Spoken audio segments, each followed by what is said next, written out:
അപ്പം നമുക്ക് ഇനി ഇത് അപ്ലൈ ചെയ്ത് നോക്കാം.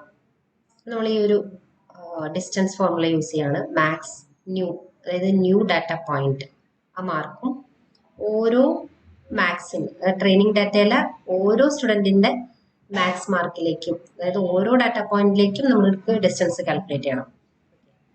ഡിസ്റ്റൻസ് ടു സ്റ്റുഡൻറ്റ് 1 എന്ന് പറയുന്നത് നമുക്ക് 80 minus 85 whole square plus 70 minus 90 whole square, അതായത് 80 മൈനസ് 85, അതായത് ഈ ന്യൂ സ്റ്റുഡൻറ്റിൽ നിന്ന് സ്റ്റുഡൻറ്റ് 1ലേക്കുള്ള ഡിസ്റ്റൻസ്, അതുപോലെ ഈ ന്യൂ സ്റ്റുഡൻറ്റിൽ നിന്നും സ്റ്റുഡൻറ്റ് 2ലേക്കുള്ള ഡിസ്റ്റൻസ്, അതുപോലെ ന്യൂ സ്റ്റുഡൻറ്റിൽ നിന്നും സ്റ്റുഡൻറ്റ് 3ലേക്കുള്ള ഡിസ്റ്റൻസ്, അതുപോലെ ന്യൂ സ്റ്റുഡൻറ്റിൽ നിന്നും സ്റ്റുഡൻറ്റ് 4ലേക്കുള്ള ഡിസ്റ്റൻസ്. ഇത്രയും കാര്യങ്ങളാണ്, ഇത്രയും ഡിസ്റ്റൻസ് നമ്മൾ കാൽക്കുലേറ്റ് ചെയ്യും.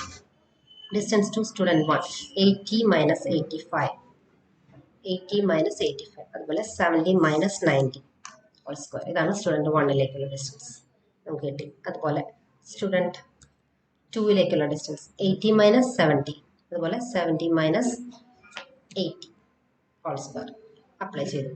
Then student 3, student 4. നമുക്ക് ഇത്രയാണ് നമുക്ക് ഡിസ്റ്റൻസ് വാല്യൂ കിട്ടിയത്.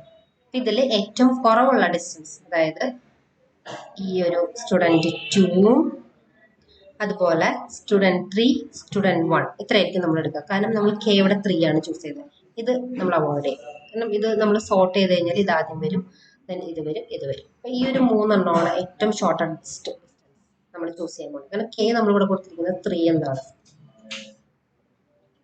അപ്പം നമുക്കിവിടെ ഇങ്ങനെ സ്റ്റുഡൻറ്റ് 2ലേക്കുള്ള ഡിസ്റ്റൻസ്, സ്റ്റുഡൻറ്റ് 1ലേക്കുള്ള ഡിസ്റ്റൻസ്, സ്റ്റുഡൻറ്റ് 3ലേക്കുള്ള ഡിസ്റ്റൻസ് ഇവിടെ കൊടുക്കാം. അതിൻ്റെ ക്ലാസ് ഇവിടെ കൊടുത്തിട്ടുണ്ട്. ദെൻ ഇതിൽ നിന്നൊരു 3 നൈബേഴ്സിനെ നമ്മൾ ചൂസ് ചെയ്യാണ്. ദ 3 ക്ലോസസ്റ്റ് സ്റ്റുഡൻസ് എന്ന് പറയുന്നത് സ്റ്റുഡൻറ്റ് 2, സ്റ്റുഡൻറ്റ് 1, സ്റ്റുഡൻറ്റ് 3 ആണ്.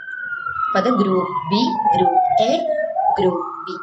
ഇവിടെ മെജോറിറ്റി എന്ന് പറയുന്നത് ഗ്രൂപ്പ് ബി ആണ് അല്ലേ. അപ്പം ഗ്രൂപ്പ് ബിയിൽ 2 നൈബേഴ്സ്, സ്റ്റുഡൻറ്റ് 2ഉം സ്റ്റുഡൻറ്റ് 3ഉം. ഗ്രൂപ്പ് എയിൽ 1 നൈബർ, സ്റ്റുഡൻറ്റ് 1.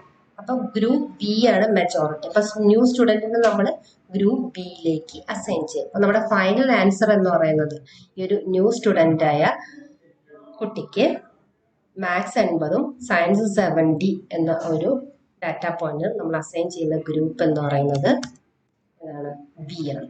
ബിയിലേക്കാണ് നമ്മൾ അസൈൻ ചെയ്യുന്നത്. ഓക്കെ, നമ്മുടെ ഫൈനൽ ആൻസർ